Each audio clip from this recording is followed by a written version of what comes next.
শিক্ষা একাডেমি অসম চেনেলটোৰ ফালৰ পৰা সকলোকে পুনৰবাৰ স্বাগতম জনাইছোঁ। আজি আমি যোৱা SI এক্সামৰ আসাম পুলিচৰ SI এক্সামৰ যি পেপাৰ হৈছিলে তাৰে আমি কি হৈছে গুৰুত্বপূৰ্ণ প্ৰশ্নসমূহ আলোচনা কৰি আছিলোঁ। আমি আগতো ভিডিঅ'ত আমি জনাইছিলোঁ প্ৰথম 25টা যি GK ছেশ্যনৰ কুৱেশ্যনবিলাক আছে সেইখিনি আমি কি কৰিছিলোঁ সেই ক্লাছটোত আমি মানে আলোচনা কৰিছিলোঁ। এতিয়া আমি কি কৰিম এইটো পেপাৰৰ যি আছে 100টা কুৱেশ্যনৰ ভিতৰত শেষৰ ফালে মানে 70ৰ পৰা 71ৰ পৰা 100লৈকে যিমান গুৰুত্বপূৰ্ণ প্ৰশ্ন আছিলে GK ছেশ্যনৰ সেইখিনি আমি কি কৰিম আলোচনা কৰিম। যদি এনেধৰণৰ ভিডিঅ' আপোনালোকে পাব বিচাৰে আৰু ভিডিঅ'টো চাই যদি ভাল পায় তেনেহ'লে আপোনালোকে কি কৰিব লাইক ছাবস্ক্ৰাইব কৰি বেল আইকনটো প্ৰেছ কৰি ৰাখিব যাতে কি হয় আমাৰ ইউটিউব চেনেলৰ জৰিয়তে আগন্তুক সময়ত অৰ্থাৎ আমি মনডেৰ পৰা কি কৰিম এই গুৰুত্বপূৰ্ণ ছেশ্যন আমি আৰম্ভ কৰিবলৈ গৈ আছোঁ য'ত আমি মডেল পেপাৰ দিয়াৰ কাৰণে আমি কি কৰিম আমি চেষ্টা হাতত লৈছোঁ। তো আপোনালোকে যদি বিচাৰে এক্সামৰ আগত এখন মডেল পেপাৰৰ জৰিয়তে আপোনালোকে নিজৰ স্ক'ৰটো কেনেধৰণৰ হৈ আছে কেনেধৰণৰ প্ৰিপাৰেশ্যন হৈছে সেইখিনি আপোনালোকে কি কৰিব পাৰিব জাজমেণ্ট কৰি ল'ব পাৰিব। আমি প্ৰায় 30টামান কুৱেশ্যন লৈ পেলাই মডেল পেপাৰসমূহ আমি দিবলৈ ট্ৰাই কৰিম। তো আপোনালোকে সেইখিনি যদি বিচাৰে মোক টেষ্টৰ নিচিনা যদি আপোনালোকে শেষৰটো টাইমত সেইখিনি বিচাৰে তেনেহ'লে কি কৰিব পাৰে মোৰ এই চেনেলত জইন কৰি ল'ব পাৰে। তো আহক আমি পলম নকৰি আজি ক্লাছটো আৰম্ভ কৰোঁ। আৰু এনেধৰণৰ PDF যদি পাব বিচাৰে তেনেহ'লে আপোনালোকে কি কৰিব মোৰ ইউটিউব চেনেলৰ লগত দি থকা লিংকত টেলিগ্ৰাম চেনেলত জইন কৰি ল'ব যাতে কি হয় আগন্তুক পৰ্যায়ত আমি যেতিয়াই ভিডিঅ'সমূহ দিম তাৰ PDFসমূহ আপোনালোকে কি হয় তাত গৈ পেলাই সহজে ডাউনলোড কৰি ল'ব পাৰে। তো আহক আমি কি কৰোঁ আজি ছেশ্যনটো আৰম্ভ কৰোঁ। তো আজি ছেশ্যনটো আৰম্ভ হ'ব 71 নম্বৰ কুৱেশ্যনৰ পৰা। তো তেনেহ'লে চাই লওক কি আছে ইয়াত দিয়া আছে প্ৰথমটো প্ৰশ্ন আছে চিকানগ্ৰামৰ পৰা কোচবিহাৰলৈ কোনে তেওঁৰ ৰাজধানী স্থানান্তৰিত কৰিছিল। আপোনালোকে পাৰিলে কি কৰিব তলত কমেণ্ট ছেশ্যনত জনাব আপোনালোকে PDF বিচাৰেনে আপোনালোকে কিমানটা শুদ্ধ কৰিব পাৰিছে সেই গোটেইখিনি কথা কি কৰিব তলত কমেণ্ট ছেশ্যন জনাব পাৰে আৰু কোনখিনি টপিকৰ ওপৰত GK ছেশ্যনৰ কোনখিনি টপিকৰ ওপৰত আপোনালোকে ভিডিঅ' দিলে আপোনালোকে উপকৃত হ'ব পাৰে সেইটোৰ ওপৰত কি কৰিব পাৰে তলত কমেণ্ট ছেশ্যনত জনাব পাৰে কিমানটা শুদ্ধ কৰিছে সেইটোও কি কৰিব আপোনালোকে জনাই দিব তো ভিডিঅ'টো শ্বেয়াৰ কৰি দিব। তো আমি কি কৰোঁ ইয়াৰ শুদ্ধ আনচাৰটো কি সেইখিনি আমাৰ কি কৰিব লাগিব জানিব লাগিব। কি হ'ব চিকানগ্ৰামৰ পৰা কোচবিহাৰলৈ কোনে তেওঁৰ ৰাজধানী স্থানান্তৰিত কৰিছিল। কি আছে হৰিয়া মণ্ডল শিশু সিং ইয়াৰ এজনো নহয় নে বিশ্ব সিং। ইয়াৰ ৰাইট এনচাৰ কি হ'ব বিশ্ব সিং। বিশ্ব সিঙে কি কৰিছিল চিকানগ্ৰামৰ পৰা কোচবিহাৰলৈ ৰাজধানী স্থানান্তৰিত কৰিছিল। এতিয়া কুৱেশ্যন আহিব পাৰে তেনেধৰণৰ যে কোচ ৰাজবংশৰ প্ৰতিষ্ঠাপক কোন আছিল এইখিনি কি কৰিব তলত কমেণ্ট ছেশ্যনত আপোনালোকে কমেণ্টত লিখিব যে কোচ বংশৰ প্ৰতিষ্ঠাপক ৰজাজনৰ নাম কি আছিল। চাওক কিমানে কি কৰিব পাৰে শুদ্ধ এনচাৰ দিব পাৰে। নেক্সট কুৱেশ্যন আমি চাই লওঁ গৌতম বুদ্ধই মৃত্যুৰ পিছত পৰিনিৰ্বাণ লাভ কৰা বুলি বৌদ্ধসকলে বিশ্বাস কৰা ঠাইখন কি। ঠাইখন কোনটো হ'ব কুশীনগৰ বুদাউন কুশীনগৰ চিত্ৰকূট। ইয়াৰ মাজে শুদ্ধ কি হ'ব শুদ্ধটো হ'ব কি কুশীনগৰ। কি হ'ব কুশীনগৰ। এতিয়া কথাটো হৈছে গৌতম বুদ্ধৰ পৰা আৰু কেইটামান কুৱেশ্যন আহে ইয়াৰ ভিতৰত কি হ'ব ত্ৰিপিটক কোনটো হেৰিৰ পৰা হয় কোনটো ধৰ্মগ্ৰন্থৰ পৰা মানে কোনটো ধৰ্মৰ পৰা লোৱা হৈছে বা কি হ'ব পাৰে যে গৌতম বুদ্ধই ক'ত প্ৰথমবাৰৰ বাবে তেওঁ কি কৰিছিল তেওঁৰ বাণী প্ৰচাৰ কৰিছিল। নেক্সট কুৱেশ্যন সমুদ্ৰগুপ্তৰ ৰাজসভাৰ সভাকবি কোন আছিল। সমুদ্ৰগুপ্তৰ ৰাজসভাৰ সভাকবি কোন আছিল বাণভট্ট চান্দ বৰদৈ হৰিসেন ভৱভূতি। ৰাইট এনচাৰ কি হ'ব হৰিসেন আছিল কি সমুদ্ৰগুপ্তৰ ৰাজসভাৰ সভাকবি আছিল। নেক্সট কুৱেশ্যন অসমীয়া পৰ্দাৰ প্ৰথম অভিনেত্ৰী আইদেউ সন্দিকৈ নিম্নলিখিত কোনটো নিজৰ মধ্যম নাম হিচাপে ব্যৱহাৰ কৰিছিল। ইয়াৰ মাজত কি আছে নীলাম্বৰ পীতাম্বৰ গদাধৰ মনেশ্বৰ ইয়াৰ চাৰিটাৰ মাজত কোনটো নাম কি কৰিছিল তেখেতৰ নামৰ মধ্যম অংশত ব্যৱহাৰ কৰিছিল সুধিছে। ইয়াৰ মাজত কি হ'ব ৰাইট এনচাৰ কি হ'ব ৰাইট এনচাৰ ইজ নীলাম্বৰ তেওঁ কি কৰিছিল তেওঁৰ নামৰ মধ্যম অংশত তেওঁ কি কৰিছিল ব্যৱহাৰ কৰিছিল। এতিয়া অসমীয়া পৰ্দাৰ প্ৰথম অভিনেত্ৰী আইদেউ সন্দিকৈ কি কৰিছিল তেওঁ এই প্ৰথম অসমীয়া অভিনেত্ৰী আইদেউ সন্দিকৈ কোনটো চলচ্চিত্ৰৰ বাবে তেওঁ কি কৰিছিল কাম কৰিছিল এইখিনি কি কৰিব পাৰে কুৱেশ্যন সুধি দিয়ে। কেতিয়া হৈছিল সেইখিনি কি হ'ব 1935ত হৈছিল। তাৰ নাম কি আছিল জয়মতী আছিল। কি আছিল জয়মতী। এতিয়া কুৱেশ্যন তলত লিখিব যে জয়মতী কোনে কি কৰিছিল এই ফিল্মখন কোনে বনাইছিলে। এইটো কি হ'ব তলত কমেণ্ট ছেকশ্যনত আপোনালোকে লিখিব পাৰে। নেক্সট কুৱেশ্যন, 1923 চনত কোনে স্বৰাজ দল গঠন কৰিছিল? 1923 চনত কোনে স্বৰাজ দল গঠন কৰিছিল? আমি গুৰুত্বপূৰ্ণ কেইটামান কুৱেশ্যন আমি কি কৰিছোঁ তলত কমেণ্ট ছেকশ্যনত কোনে কিমানটা শুদ্ধ কৰিব পাৰে তাৰ কাৰণে আমি কুৱেশ্যন কেইটা এৰিছোঁ। তো আগন্তুক সময়ত আমি কি কৰিম ইয়াৰ শুদ্ধ উত্তৰবিলাক কি কৰিম এইটো চেনেলৰ জৰিয়তে আপোনালোকৰ আগত দিবলৈ ট্ৰাই কৰিম। তো যোনবোৰ কুৱেশ্যন এক্সামত সুধি থাকে তেনেধৰণৰ কুৱেশ্যন আমি কি কৰিম আপোনালোকৰ ওচৰত লৈ আনিম, যাতে কি হ'ব শেষৰটো সময়ত আপোনালোকে এইখিনি ভিডিঅ'ৰ জৰিয়তে অলপমান হ'লেও কি হ'ব পাৰে উপকৃত হ'ব পাৰে। তেনেধৰণৰ ভিডিঅ'সমূহ আমি দিবলৈ ট্ৰাই কৰি আছোঁ। তো কি হ'ব ইয়াৰ শুদ্ধ উত্তৰটো কি হ'ব?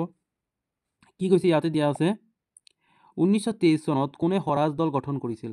মতিলাল নেহৰু আৰু CR দাস, শচীন সান্যাল আৰু যোগেশ চেটাৰ্জী, গান্ধীজী আৰু জৱাহৰলাল নেহৰু, না আব্দুল গফ্ফৰ খান আৰু বিথল ভাই পেটেল? ৰাইট আনচাৰ কি হ'ব? ৰাইট আনচাৰ ইজ কি হ'ব মতিলাল নেহৰু আৰু CR দাস কি কৰিছিল 1923 চনত স্বৰাজ দলৰ গঠন কৰিছিল। কোনে কৰিছিল? মতিলাল নেহৰু আৰু CR দাসে কি কৰিছিল 1923 চনত স্বৰাজ দল গঠন কৰিছিল। পৰৱৰ্তী প্ৰশ্নটো কি আছে? অসমৰ আহোম ৰজাৰ ৰন্ধনী ঘৰত লাই মেকুৰী কি কাম আছিল? মানে আহোমসকলৰ যে ৰান্ধনী ঘৰ আছিলে তাতে লাই মেকুৰীৰ কি কাম আছিল? ইয়াৰ জৰিয়তে কি কৰিব পাৰিছিল? কি আছিল? খৰিৰ যোগান ধৰা, ৰন্ধা, খাদ্যৰ সোৱাদ লোৱা, মাংসৰ যোগান ধৰা। ৰাইট আনচাৰ কি হ'ব? ৰাইট আনচাৰ ইজ কি হ'ব? এইখিনি আপোনালোকে ট্ৰাই কৰিব। কি হ'ব? ইয়াৰ ৰাইট আনচাৰ ইজ খাদ্যৰ সোৱাদ লোৱা। খাদ্যৰ সোৱাদ লোৱাৰ কাৰণে কি কৰা হৈছিল? লাই মেকুৰী ব্যৱহাৰ কৰা হৈছিল। আহোমসকলৰ যে ৰজাদিনীয়া সেই সময়ত কি কৰিছিল এনেধৰণৰ লাই মেকুৰী কি কৰিছিল খাদ্যৰ সোৱাদ লোৱাৰ বাবে ব্যৱহাৰ কৰা হৈছিল, কামত আহিছিল। নেক্সট, ৰবীন্দ্ৰনাথ ঠাকুৰে কিহৰ প্ৰতিবাদত নাইট উপাধি নাকচ কৰিছিল? ৰবীন্দ্ৰনাথ ঠাকুৰে কিহৰ প্ৰতিবাদত নাইট উপাধি নাকচ কৰিছিল? কোনবোৰ ঘটনা বা কোনটো ঘটনাৰ কাৰণে তেখেতে কি কৰিছিল জালিয়ানৱালাবাগৰ হত্যাকাণ্ডৰ বাবে তেওঁ কি কৰিছিল তেওঁ নাইট উপাধি নাকচ কৰিছিল? এইটো দিছে ক্লাছ 10, কি হ'ব ক্লাছ 10 সেৱা বোৰ্ডৰ ক্লাছ 10ৰ পৰা দিছে। লেচন নম্বৰ 1ৰ পৰা দিছে। লেচন নম্বৰ 1ৰ পৰা দিছে। কি আছে? বংগ ভংগৰ পৰা দিছে। নেক্সট, আৰু আপোনালোকে যদি বিচাৰে সেৱা বোৰ্ডৰ অন্তৰ্গত যিমান ক্লাছ 6ৰ পৰা 12লৈকে যিমান ছ'চিয়েল চায়েন্সৰ লগত ৰিলেটেড যিমান বিষয় আছে সেইখিনিৰ ওপৰত যদি MCQ বিচাৰে তেনেহ'লে কি কৰিব পাৰে এইটো চেনেলত অলপ দিন ধৈৰ্য ধৰক। আমি 10 দিনমানৰ পিছত ধৰি লওক 1 তাৰিখৰ পৰা আমি কি কৰিম এখন ছেশ্যন আৰম্ভ কৰিব গৈ আছোঁ, য'ত সেৱাৰ অন্তৰ্গতি যিমানবোৰ ছ'চিয়েল চায়েন্সৰ ৰিলেটেড কুৱেশ্যন হ'ব সেইখিনি কি কৰিম আমি এটা এটা ক্লাছৰ ৱাইজত আমি দিবলৈ ট্ৰাই কৰিম। নেক্সট কুৱেশ্যন আমি চাই লওঁ কি আছে। আহোম আৰু মোগলসকলৰ মাজত প্ৰথম ৰণ চামধৰাৰ ৰণ আছিল। প্ৰথম ৰণ কি আছিল? কি কৈছে ইয়াতে? চামধৰাৰ ৰণ আছিল। আৰু শেষৰ ৰণটো কোনটো আছিল? কি আছিল? আহোম আৰু মোগলসকলৰ মাজত কিমানটা যুদ্ধ সংঘটিত হৈছিল? 17টা হৈছিল। এই 17টাৰ মাজত প্ৰথমটো আছিল চামধৰা ৰণ আছিল। শেষতে কি হ'ব ইয়াৰ মাজত? ৰাইট আনচাৰ কি হ'ব? ইটাখুলি ৰণ আছিল। ইটাখুলি ৰণ হৈছে আহোম আৰু মোগলসকলৰ মাজৰ সংঘটিত হোৱা শেষৰটো ৰণ আছিল। আৰু প্ৰথমটো ৰণ আছিল চামধৰাৰ ৰণ। এতিয়া কুৱেশ্যনটো চাই লওক, বাৰে প্ৰতি কি আহে কুৱেশ্যনটোত? ইটাখুলি ৰণ মানে শেষৰটো ৰণ সম্পৰ্কে সুধি দিয়ে। তো আপোনালোকে সেইটো মনত ৰাখিব, যোনটো কমকৈ সুধিছে সেইটো হৈছে প্ৰথমটো ৰণ চামধৰাৰ ৰণ। সেইটো ভালদৰে মনত থৈ ৰাখিব। নেক্সট, 1925ত লেবাৰ স্বৰাজ দল নহয় কি দিয়া আছে? লেবাৰ স্বৰাজ দল কোনে স্থাপন কৰিছিল? ইয়াৰ মাজত শুদ্ধ উত্তৰটো কি হ'ব? ইয়াৰ মাজত কি হ'ব? Abdul Gaffar Khan, Kazi Nazrul Islam, Joseph Baptista, CR Das. Right answer is কি হ'ব? Right answer is Kazi Nazrul Islam. Kazi Nazrul ইছলামে কি কৰিছিল 1925 চনত লেবাৰ স্বৰাজ দল স্থাপন কৰিছিল। 79 আমি কুৱেশ্যন আলোচনা কৰিলোঁ। এতিয়া আমি 80 নম্বৰ কুৱেশ্যনটো আমি কি কৰিম আলোচনা কৰিম।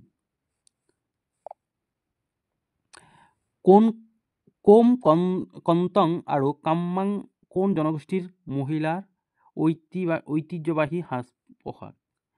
তো ক্ষমা কৰিব যদি মোৰ এই প্ৰনাউন্সিয়েশ্যনত যদি কিবা অসুবিধা পাইছে, যিহেতু কি হয় এই প্ৰনাউন্সিয়েশ্যনবিলাক কি হৈছে কেতিয়াবা ভুল হৈ যাব পাৰে তে ইয়াৰ মাজত শুদ্ধ উত্তৰটো কি হ'ব Rabha Sonowal Kachari Tiwa Mising right answer is কি হ'ব ৰাভাসকলৰ কি হ'ব ঐতিহাসিক বা ঐতিহ্যবাহী সাজপাৰ হয় নেক্সট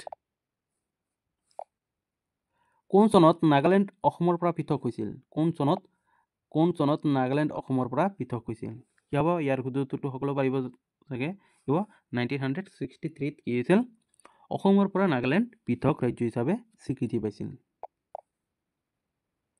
নেক্সট বৰ্মন ৰাজবংশ কোনে স্থাপন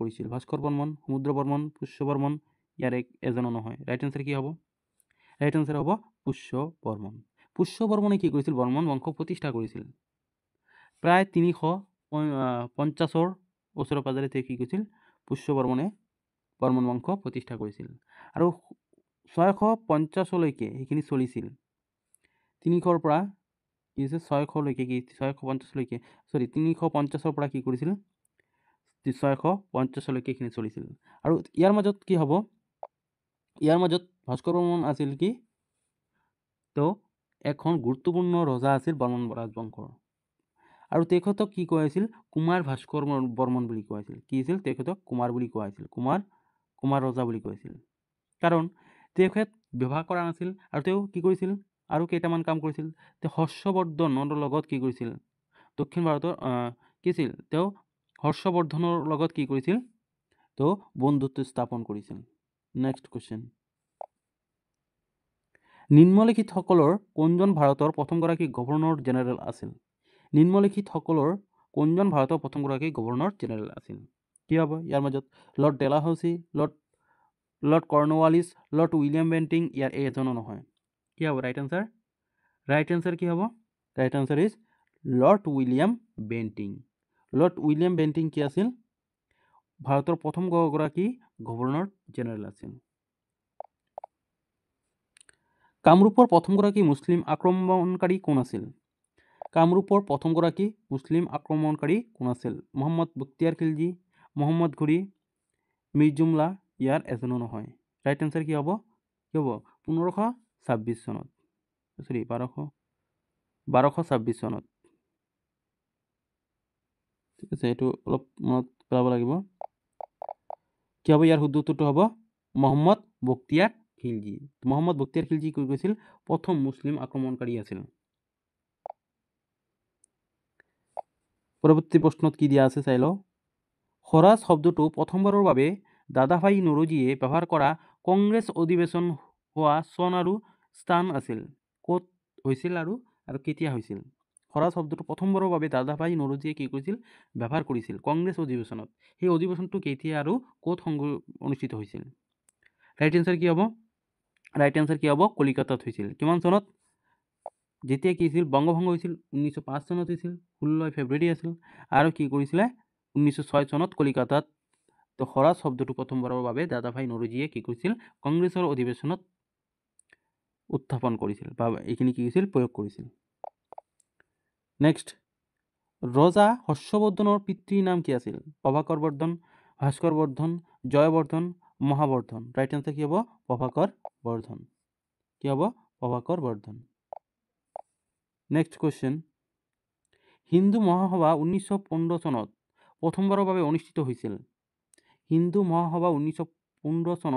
প্ৰথমবাৰৰ বাবে অনুষ্ঠিত হৈছিল হৰিদ্বাৰত এলাহাবাদত বেনাৰসত ইয়াৰ এটাও নহয় ৰাইট আনচাৰ কি হ'ব হিন্দু মহাসভা হৈছিল ক'ত হৰিদ্বাৰত নেক্সট কোৱেশ্চন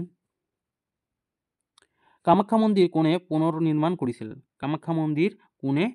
নিৰ্মাণ কৰিছিল শুক্লধ্বজ বিশ্বসিংহ নৰনাৰায়ণ আৰু চক্ৰধ্বজ ৰাইট আনচাৰ কি হ'ব কুশৰজা কি হ'ব নৰনাৰায়ণে সেইখিনি কি কৰিছিল কাম কৰিছিল কি কৰিছিল কামাখ্যা মন্দিৰখন পুনৰবাৰ নিৰ্মাণ কৰাইছিল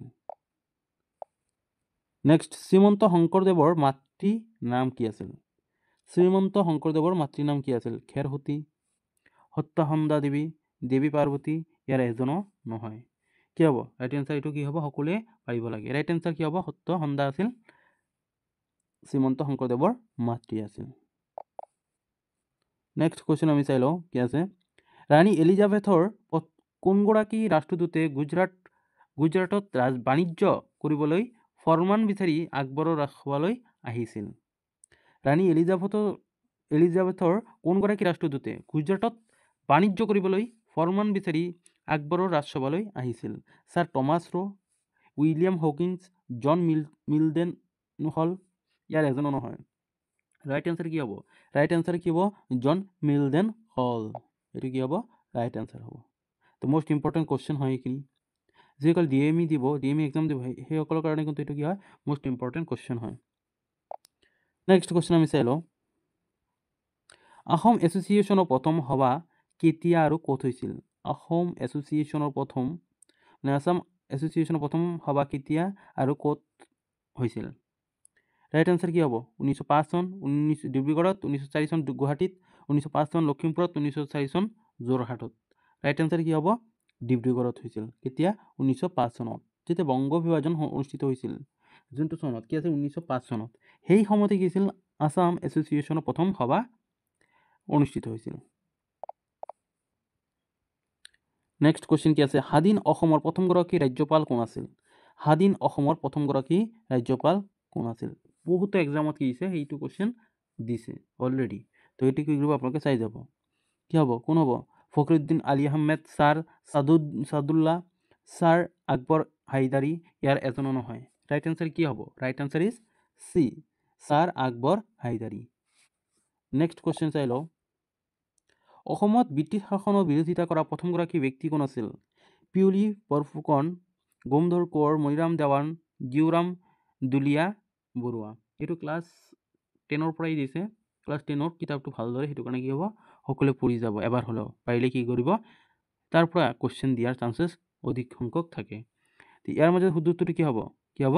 right answer is Gomdhar Konwar. Gomdhar Konwar কি আছিল? অসমৰ ব্ৰিটিছ শাসনৰ বিৰোধিতা কৰা প্ৰথমগৰাকী ব্যক্তি আছিল। কি হ'ব? গোমধৰ কোঁৱৰ। নেক্সট চাই লওঁ। আলেকজাণ্ডাৰ কেতিয়া ভাৰত আক্ৰমণ কৰিছিল? খ্ৰীষ্টপূৰ্ব 326 চনত, খ্ৰীষ্টপূৰ্ব 316 চনত, খ্ৰীষ্টপূৰ্ব 346 চনত, খ্ৰীষ্টপূৰ্ব 356 চনত। ৰাইট এনচাৰ কি হ'ব? খ্ৰীষ্টপূৰ্ব 326 চনত কি হৈছিল? আলেকজাণ্ডাৰ ভাৰত আক্ৰমণ কৰিবলৈ আহিছিল। নেক্সট কি আছে? বিখ্যাত ত্ৰিমূৰ্তি সদাশিৱ তলৰ কোনটো গুহাৰ অংশ? বিখ্যাত ত্ৰিমূৰ্তি সদাশিৱ তলৰ কোনটো গুহাৰ অংশ? অজন্তা, ইলোৰা, এলিফেণ্টা, বাঘ। ৰাইট এনচাৰ কি হ'ব? Right answer is Elephanta. কি হ'ব? এলিফেণ্টা। বিখ্যাত ত্ৰিমূৰ্তি সদাশিৱ তলৰ কোনটো গুহাৰ অংশ? কি হ'ব? এলিফেণ্টা গুহাৰ অন্তৰ্গত। তেনেধৰণৰ কুৱেশ্যন কি হ'ব? তাৰ পৰা দুটা কি তিনিটা অহাৰ চান্সেছ থাকিব। আপোনালোকে তেনেধৰণৰ নাভাবিব যে ওৱান মাৰ্কৰ কি কৰে? আমাৰ ডাঙৰ এখন মানে ৰোডমেপ হয়, য'ৰ জৰিয়তে কি কৰিব পাৰোঁ? কোনোবাই জব পাব, কোনোবাই জব নাপায়, তেনেধৰণৰ হৈ যায়। সেইটো কাৰণে কি সকলোবিলাক বস্তুৱে কি হ'ব? পুংখানুপুংখভাৱে আলোচনা কৰি সেইখিনি ভালদৰে বুজি লৈ এইখিনি প্ৰিপাৰেশ্যন কৰিব। তো অৰুণোদয় প্ৰথমগৰাকী সম্পাদক কোন আছিল? Doctor Nathan Brown, Padmanath Gohain Barua, Jagannath Barua, Bishnuram Medhi. Arunodoi প্ৰথমগৰাকী সম্পাদক কোন আছিল? অৰুণোদয় কি হ'ব? অৰুণোদয় প্ৰথমগৰাকী সম্পাদক কোন আছিল? ৰাইট আনচাৰ কি হ'ব? 96ৰ কি হ'ব? Doctor Nathan brown. এই অৰুণোদয় এই কাকতখন কেতিয়া সম্পাদিত হৈছিল? এইখিনি তলত কমেণ্ট ছেকশ্যনত লিখিব। 96 কুৱেশ্যন নম্বৰ দি পেলাই তলত লিখিব যে কিমান চনত কি হৈছিল? এই অৰুণোদয়টো কি আছিল? সম্পাদনা কৰা হৈছিল। নেক্সট কুৱেশ্যন চাই লওঁ আমি। গান্ধী আৰউইন চুক্তি ভাৰতৰ কোন আন্দোলনৰ লগত জড়িত আছিল? গান্ধী আৰউইন চুক্তি ভাৰতৰ কোন আন্দোলনৰ লগত জড়িত আছিল? ৰৌলাট সত্যাগ্ৰহ, আইন অমান্য, অসহযোগ, ভাৰত ত্যাগ। ৰাইট আনচাৰ কি হ'ব? ৰাইট আনচাৰ ইজ আইন অমান্য আন্দোলনৰ লগত জড়িত আছিল। নেক্সট কুৱেশ্যন 98 আৰু দুটা তিনিটাই আছে। কোনখন বেদত আটাইতকৈ প্ৰাচীন বৈদিক সংস্কৃতিৰ তথ্য পোৱা যায়? ঋগ্বেদ, যজুৰ্বেদ, অথৰ্ববেদ, সামবেদ। তো আমি সকলোৱে জানি কি হ'ব? এইটো ৰাইট আনচাৰ সকলোৱে কৰিব পাৰিব। কি হ'ব? আমি ঋগ্বেদ দি আছিলোঁ। কি হ'ব? ঋগ্বেদ। তো ঋগ্বেদ কি হয়? আটাইতকৈ প্ৰাচীন বৈদিক সংস্কৃতিৰ তথ্য পোৱা যায়। Next question. অসমত অভিৰুচি ক্ৰীড়া দিৱস ৰূপে কাৰ জন্মদিন পালন কৰা হয়? কাৰ মানে জন্মদিনক কি কৰা হয় অসমৰ অভিৰুচি দিৱস হিচাপে পালন কৰা হয় তলত কমেণ্ট ছেকশ্যনত লিখিবা 99ৰ কুৱেশ্যনটোত যে ভোগেশ্বৰ ইয়াৰ শুদ্ধ উত্তৰ হ'ব ভোগেশ্বৰ বৰুৱা এতিয়া ভোগেশ্বৰ বৰুৱাৰ এই জন্মতিথিটো কি কৰা হয় অভিৰুচি ক্ৰীড়া দিৱস হিচাপে পালন কৰা হয় এতিয়া এই ক্ৰীড়া দিৱসটো কোনটো তাৰিখত পালন কৰা হয় তলত কমেণ্ট ছেকশ্যনত লিখিব অভিৰুচি ক্ৰীড়া দিৱস কেতিয়া পালন কৰা হয় তলত কমেণ্ট ছেকশ্যনত লিখিব আপোনালোকে নেক্সট 61 প্ৰশ্ন ভাৰতীয় জাতীয় কংগ্ৰেছৰ পৰা ওলাই আহি সুভাষ চন্দ্ৰ বসুৱে কি দল গঠন কৰিছিল republic party Samajwadi party forward bloc Indian national army right answer কি হ'ব ফৰৱাৰ্ড ব্লক কি হ'ব এইটো পাৰিবই লাগিব এনেধৰণৰ কুৱেশ্যনেই আহে এটা হ'লেও থাকিব ঠিক হ'ব ফ্ৰীডম ফাইটাৰৰ পৰা কি হ'ব এটা আহিব পাৰে কুৱেশ্যন কি হ'ব পাৰে ফৰৱাৰ্ড ব্লক বা কোনোবা এখন কি দিব শ্লোগান দি দিব এনেধৰণৰ শ্লোগান কোনে কি কৰিছিল দিছিল তো আজিলৈকে ইমান আছিল ভিডিঅ'টো যদি ভাল পাইছে যদি আপোনালোকৰ উপযোগিতা হোৱাকৈ আমি ভিডিঅ'টো আগবঢ়াইছোঁ বুলি অলপমানো যদি উপলব্ধি কৰিব পাৰিছে তেনেহ'লে কি কৰিব তলত কি কৰিব কমেণ্ট ছেকশ্যনত আপোনালোকৰ মতামত দিব আৰু চেনেলটো ছাবস্ক্ৰাইব কৰি যাব তো আপোনালোকৰ সহায়েৰে আমি কি কৰিব পাৰোঁ আমাৰ চেনেলৰ গুৰুত্বপূৰ্ণ ভিডিঅ'সমূহ আপোনালোকৰ ওচৰত লৈ আনিবলৈ আমি চেষ্টা অব্যাহত ৰাখিব পাৰিম